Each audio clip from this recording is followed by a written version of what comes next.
اعوذ باللہ من الشیطان الرجیم بسم اللہ الرحمن الرحیم وامتازوا اليوم ایھا المجرمون الم اعہد الیکم یا بنی آدم الا تعبدوا الشیطان انہ لکم عدو مبین وان اعبدونی ھذا صراط مستقیم۔ سورہ یاسین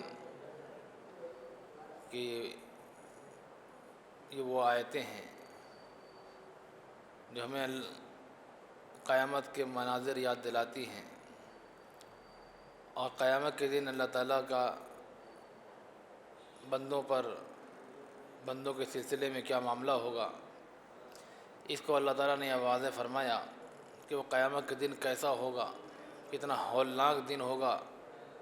ہر آدمی پریشان اور پراگندہ ہوگا، ہر آدمی کو اپنی اپنی پڑی ہوگی۔ ایسے وقت میں جو جنت والے ہوں گے، جن کے نام اعمال میں نیکیاں ہوں گی، جنہوں نے اچھے کام کیے ہوں گے، ان کا یہ ہوگا کہ وہ جنت میں ہوں گے اور جنت میں اپنی زندگی کی آرام سے مزے جی رہے ہوں گے۔ ان کے لیے جنت کی خوشخبری دی گئی ہے کہ وہ بھی جنت میں رہیں گے، اور ان کی بیویاں بھی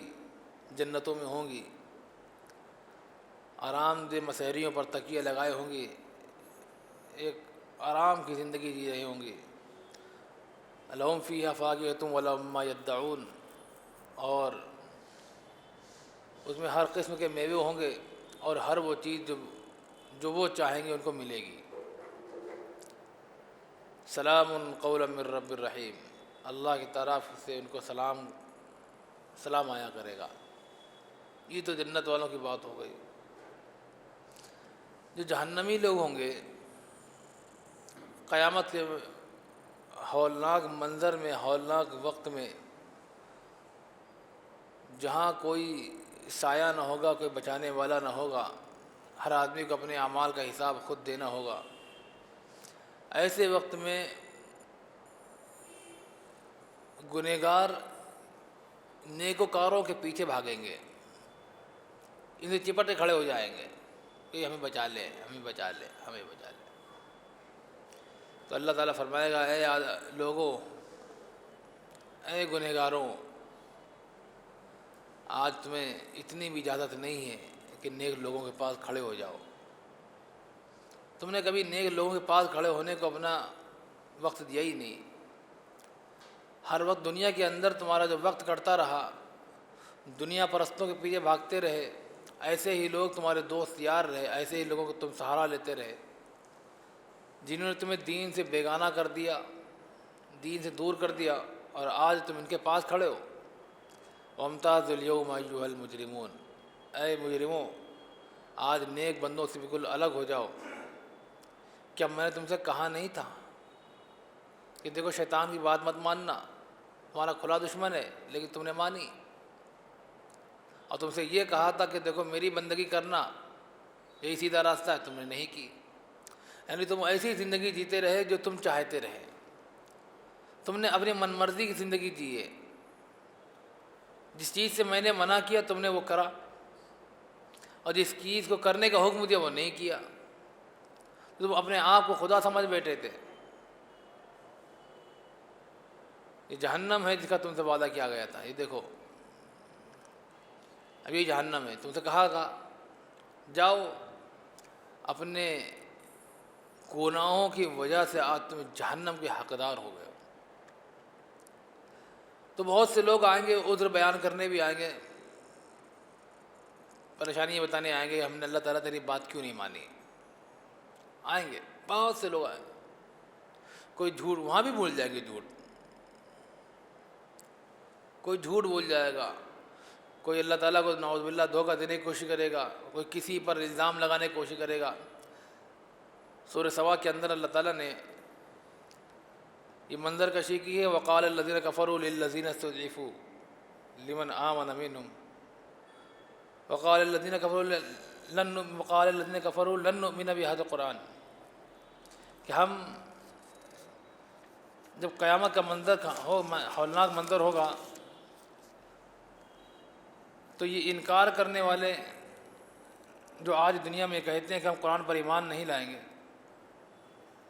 تم ان کے دیکھو گے کہ قیامت کے دن جب وہ لوگ اپنے رب کے سامنے کھڑے ہوں گے تو ایک دوسرے پر اپنے گناہوں کا الزام لگا رہے ہوں گے، اپنی بربادی اور ہلاکت کی الزام ایک دوسرے پر ڈال رہے ہوں گے، اور یہ کہہ رہے ہوں گے کہ یہ کمزور لوگ ہوں گے، معاشرے کے کمزور طبقات جو ہے طاقتوروں کی غلامی کرتا ہے، طاقتور کے پیچھے چلتا ہے، اور طاقتور یہ سمجھتا ہے کہ میں جو کر رہا ہوں وہ صحیح کر رہا ہوں۔ جو اپنے آپ کو غرور اور گھمنڈ میں پڑے رہے، جنہوں نے حق بات سے انکار کرتے رہے، وہ یہ سمجھتے ہیں، اسی غرور اور گھمنڈ میں اپنی زندگی جی کے چلے جاتے ہیں کہ میں تو حق پر ہوں۔ تو اور دوسروں کو، جو ان کے چھوٹے لوگ ہوتے ہیں، کم سمجھدار لوگ، کم دیندار لوگ، ان کو یہ لوگ اپنی ماتحتی میں لیتے ہیں اور گمراہ کر دیتے ہیں۔ تو قیامت کا جب ہولناک منظر ہوگا تو دونوں ایک دوسرے کو پہچان جائیں گے کہ یہی ہے۔ تو اللہ تعالیٰ سے کہیں گے، اے اللہ تعالیٰ، اسی کی وجہ سے آج ہمارے اعمال خراب ہیں، ہمارے نام اعمال میں جو نیکیاں نہیں ہیں، ہم اس کے ذمہ دار نہیں ہیں، یہ اصل میں ذمہ دار ہے، اس کو ڈبل عذاب دو، اس کو ڈبل عذاب دو۔ تو یہ لوگ کہیں گے کہ بھائی ہم نے تمہیں منع کیا تھا کیا، کہ ہم تمہارے پاس آئے تھے کہ دیکھو اللہ کی بات مت ماننا، کیا میں نے تم سے کہا؟ تو ہمارے پر الزام لگا رہے ہو، اپنے گناہ ہمارے پر لادنے کی کوشش کر رہے ہو۔ ہم نے تم سے کب کہا کہ اللہ کی بات مت مانو؟ تمہیں میں نے دین پر چلنے سے کب روکا؟ بتاؤ کب روکا؟ تو وہ کہیں گے، روکا تو نہیں، بل مکر اللیل والنہار اذ تأمروننا ان نکفر باللہ، یہ دن رات کی تمہاری گردشیں تھیں، ہمارے پاس آیا کرتے تھے، تم صبح شام ہمارے پیچھے پڑے رہتے تھے، ہمیں ورغلاتے تھے، سمجھاتے تھے، دن و رات سمجھا رہے تم، اللہ کے خلاف تم نے ہمارا ذہن بنا دیا، زبردست حکم نہیں دیا، لیکن اس طرح تم کہتے تھے وہ حکم ہوتا تھا۔ ہمیں ڈر لگتا تھا کہ اگر تمہاری بات نہیں مانیں گے تو تم ہمارا بائیکاٹ کروا دو گے، ہمیں معاشرے میں ذلیل کر دو گے، ہماری ہنسی اڑاؤ گے، اس لیے انڈائریکٹلی یہ ایک حکم ہی ہے کہ میری بات مانو اور تمہیں یہاں رہنے نہیں دیں گے۔ تو مجبوراً تم نے ہمارے پاس دن اور رات آئے، صبح جب جہاں مل گئے تو ہمیں سمجھا رہے، جہاں مل گئے تو ہمیں سمجھاتے تھے۔ تو ہائے ہماری بدبختی کہ ہم نے تمہاری بات مانی اور اس طرح سے ہم آج پھنس گئے کہ ہم نے اللہ کے ساتھ شرک کر لیا۔ وہ لوگ گناہوں اپنے عذاب کو جب دیکھیں گے تو شرمندگی کے مارے اپنے سروں کو جھکا لیں گے، اور اللہ تعالیٰ فرماتا ہے کہ ہم ان کی گردنوں میں طوق ڈال دیں گے کہ ہل نہ سکیں۔ تو اسی بات کو سورہ یاسین میں اللہ تعالیٰ نے فرمایا کہ جب اب لوگ آپس میں لڑیں گے، یہ لوگ آپس میں ایک دوسرے پر الزام تراشی کر رہے ہیں، پھر جب ان سے حساب لیا جائے گا تو یہ لوگ جھوٹ بول جائیں گے کہ نہیں ہماری کوئی غلطی نہیں، یہ گناہ ہم نے کیا ہی نہیں تھا۔ ایسا بھی ہوں گے، بہت ایسے لوگ آئیں گے جو اپنے گناہوں سے مکر جائیں گے، صاف صاف مکر جائیں گے، نہیں ہمارا کوئی گناہ ہی نہیں، یہ گناہ ہم نے کب کیا؟ نہیں ہم نے کیا ہی نہیں، ارے نہیں یہ تو ہم ایسے کیسے کر سکتے تھے، جس سے چاہو سے پوچھ لو۔ تو اللہ تعالیٰ فرمائیں گے ٹھیک ہے، نہیں کہ وہاں پر بھی کچھ ایسے لوگ ہوں گے جو اللہ کو جھٹلانے کی کوشش کریں گے کہ ہم گنہگار نہیں تھے، اللہ تعالیٰ نے ہمیں گنہگار بنایا۔ تو اللہ تعالیٰ فرمائے گا ٹھیک ہے، آج تمہارے منہ پر ہم تالا لگا دیتے ہیں، الیوم نختم علی افواہہم، آج تمہارا منہ بند، اب تم نہیں بولو گے، وتکلمنا ایدیہم وتشہد ارجلہم بما کانوا یکسبون، اب تمہارے ہاتھ اور تمہارے پیر بولیں گے، تو آوازیں آئیں گی پیروں سے اور ہاتھوں سے کہ ہاں ہاں ہاں اے اللہ جی مجھے گناہ کی طرف لے کر گیا تھا، ہاتھ سے آواز آئے گی اے اللہ اس نے مجھ سے ظلم کروایا تھا، مجھے ناحق استعمال کیا تھا۔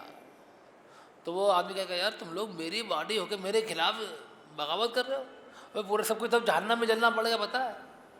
لوگ، ہمیں اس سے کیا فرق پڑتا ہے، تو نے ہمیں گناہ کروانے مجبور کیا، حقیقت تو یہی ہے۔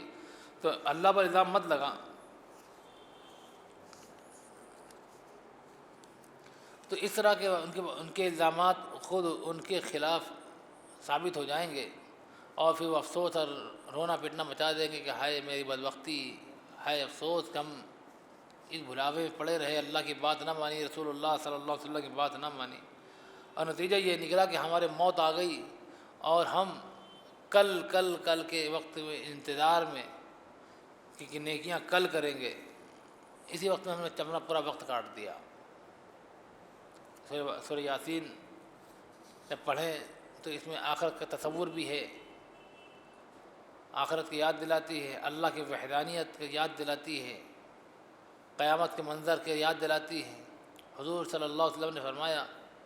اپنے مردوں کو پڑھ کر بخشا کرو سورہ یاسین، اور جو کوئی اگر دن کے شروع حصے میں اس کو پڑھے گا تو اللہ تعالیٰ اس کی دن بھر کے تمام کام آسان فرما دیں گے۔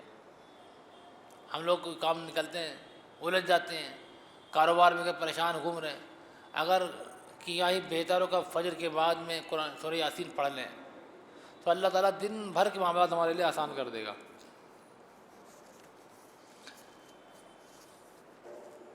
اس کے بعد میں سورہ صافات، اس میں ان قوموں کا تذکرہ ہے جنہوں نے اللہ کی بات کو نہ مانا اور ہلاکت و بربادی کو اپنا مقدر بنایا، اور انبیاء کرام نے جب ان کو سمجھایا تو انہوں نے نبیوں کی بات کو بھی نہیں مانا اور اپنے آپ کو نبیوں سے آگے سمجھنے لگے۔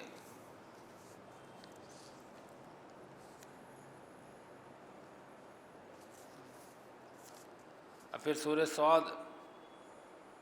یہ بھی مکی صورت ہے، اس کے بھی اندر اللہ تعالیٰ نے جنت و دوزخ کا بھی تذکرہ فرمایا، اور حضرت سلیمان علیہ السلام کے تعلق سے اس بات کو واضح کیا کہ حضرت سلیمان علیہ السلام کو ہم نے اتنی بڑی دولت دی تھی، حکومت دی تھی، کہ پھر اس کے بعد کسی کو ایسی دولت ایسی حکومت نہیں ملے گی۔ اس کے باوجود بھی حضرت سلیمان علیہ السلام کا جو رویہ تھا وہ یہ تھا کہ رب اغفر لی، رب اغفر لی، اے ہمارے پروردگار ہمیں معاف فرما دے۔ تو یہ اللہ کے نیک بندوں کی پہچان ہی ہوتی کہ جب ان کے مرتبے بلند ہوتے ہیں، ان کو کوئی مقام و مرتبہ ملتا ہے، اللہ تعالیٰ ان کو کسی عہدے پہ پہنچا دیتا ہے، تو اپنی اوقات نہیں بھولتے، اللہ کے آگے عاجزی کرنے سے شرماتے اور جھجکتے نہیں ہیں